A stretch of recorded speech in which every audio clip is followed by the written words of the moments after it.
You shall be holy, God says in this text, for I, the Lord your God, am holy.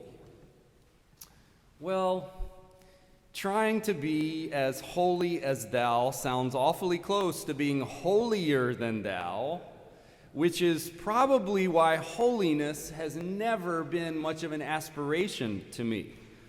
In my experience, people who get excited about being holy are the same people who are in danger of getting pompous about their religiosity. You know, goody two-shoes types who leverage their purity to grant them special status. Now, this could be a rationalization on my part as someone who isn't willing to give up fraternizing with all the unholy types in my life, whose vices have not only not bothered me, but made them authentic, odd, and interesting. Or it could be that as a good Calvinist, I'm pretty talented at spotting sin in my own life and in the lives of others, so that when someone presenting as holy and pure shows up on my doorstep, it usually doesn't take long for me to find some dirt that they've invariably been covering up. Or it could just be that I'm not willing to give up misbehaving in my own life.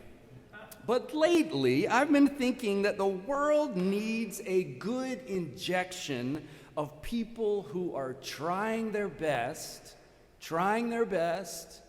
to be holy.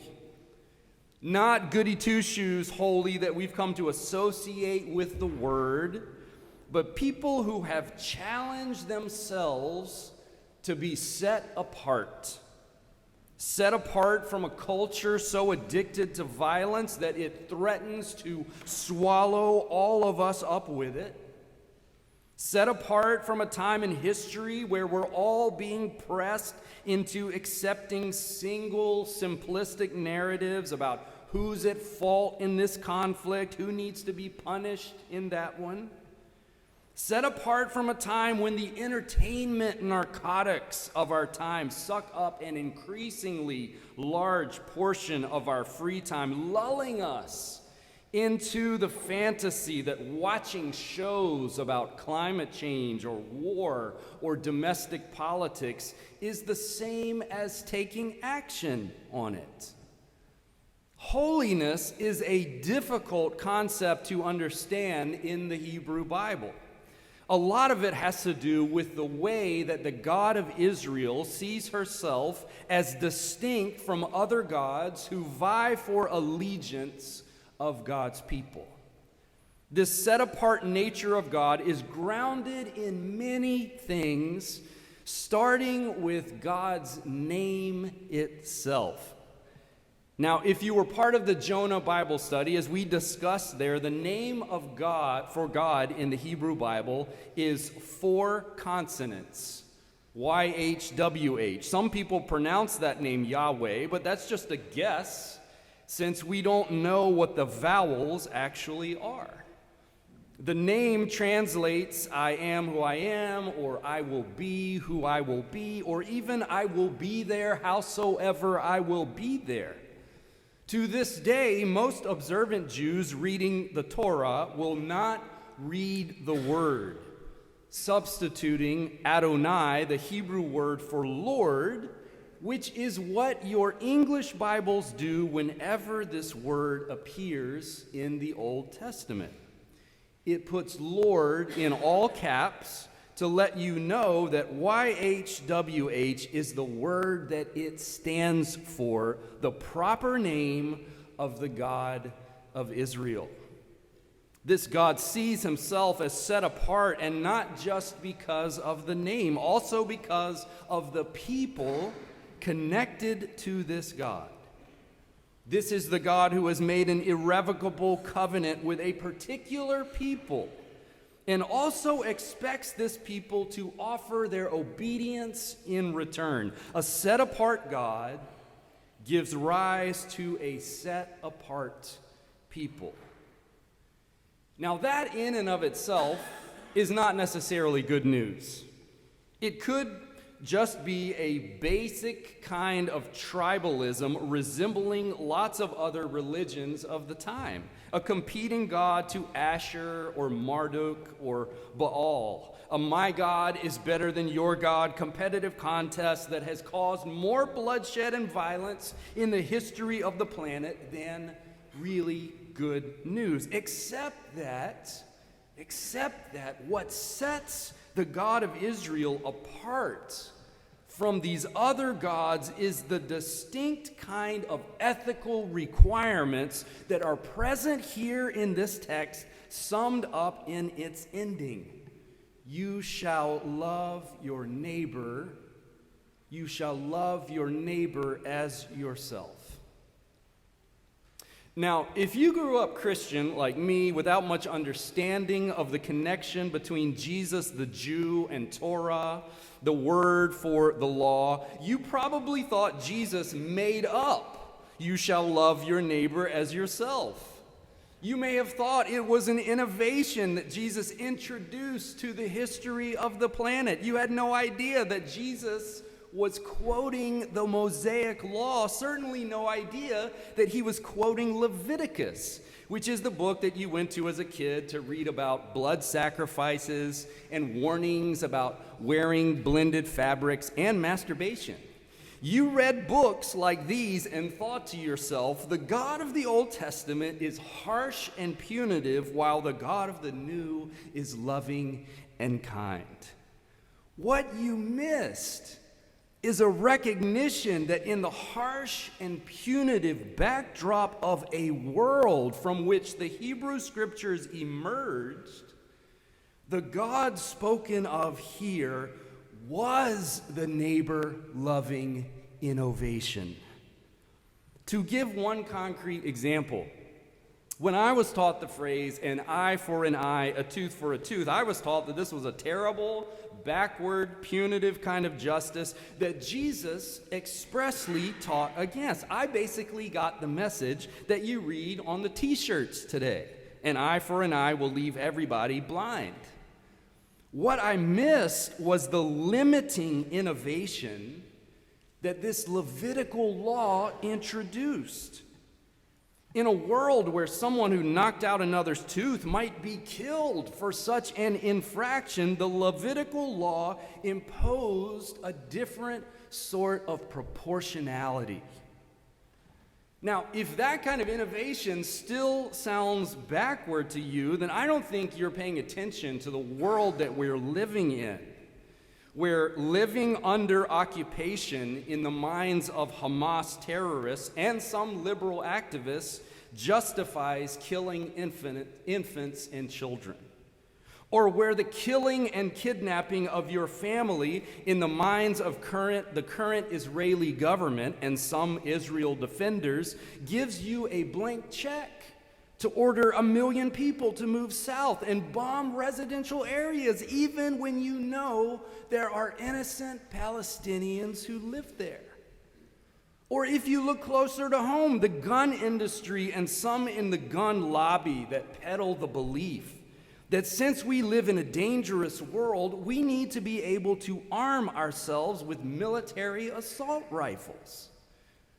The proportionality innovation present in Torah is still something we haven't learned. To be holy, I'm learning, is to refuse to be dragged into some of these more tribal allegiances that are themselves peddling a kind of idolatry that refuses to acknowledge the humanity of the other, whoever that may be.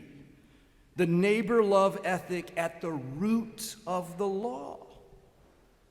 It's very difficult to practice a neighbor love ethic in a world that is demanding us all the time to take sides, to be each other's enemies, to scapegoat all of our problems on a particular nation or a particular kind of voter or a particular part of our country.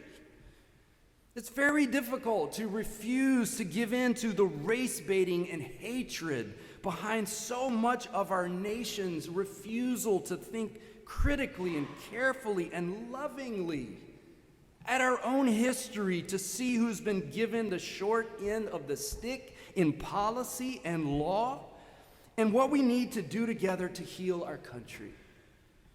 It's difficult to get into your car these days and refuse to honk when others are honking. Refuse to drive like a maniac when others are bringing that aggressive energy. It's even difficult here in the church sometimes to bring your best self when you feel that someone else isn't bringing theirs. And maybe that is the value of intentionally accepting that call and challenge to be set apart. Not set apart to be holier than thou, but set apart to obey the commandments that Jesus himself taught us to obey. After all, obeying the law, loving God and loving neighbor as Jesus taught us, is the key to abundant life. It's the way you find peace in a world set at war. It's the way you find meaning in a world that's selling you a million different bills of goods. It's the way to find love and relationship in a world that profits from making more and more of us alone and afraid. Richard Rohr had a great meditation earlier this week. I know a lot of you are fans of this Franciscan friar and Christian mystic, so maybe some of you saw it. He wrote about the South African Truth and Reconciliation Commission and one of its main authors, Archbishop Desmond Tutu, as he described the way that people like the Archbishop and Nelson Mandela responded to the gaps of their time. The breaches between the world as it should be and the world as they found it. Responding to a gap, he writes, is not about starting everywhere, but about starting somewhere. Wherever we find ourselves, there are gaps. The gap can be as small and near as people in our own family, town, or congregation. The challenge is for each of us to be faithful to discern and respond to the gap God puts before us. Many warriors for justice, he writes, become steeped in the skills of protest and resistance, yet they never learn the equally critical skills of pursuing new life in the gap. And this is what really got me. One of the distinguishing marks of the gentleness that communion requires is this: leaders are ones who learn to absorb pain without passing it on to others or to themselves. Leaders are ones who learn to absorb pain without passing it on to others or to themselves. That's the neighbor love ethic. To practice it in this world will set you apart, make you as different as the oddly named God who loves you like that and calls you to love others the same. I want to be a leader like that. Set apart, not to be better than anyone, but to offer a life-giving alternative to a world already on fire. An alternative to the bitterness of incessant ranting, an alternative to the loneliness of thinking everyone else is so different from you. An alternative to the numbing options that are presented to us in an effort to ignore the pain of the world that needs our healing and our help. I want to be a neighbor lover like that in a world that thinks we are going to shout our neighbors into submission. I want to stand for peace in a world that hasn't learned any lessons from our incessant wars. I want to be on the side of all children in a world that tries to teach us that some are more valuable than others. I want to absorb pain without passing it on to others or to myself, so that I may taste God's odd, abundant life, and others might have a chance to do the same.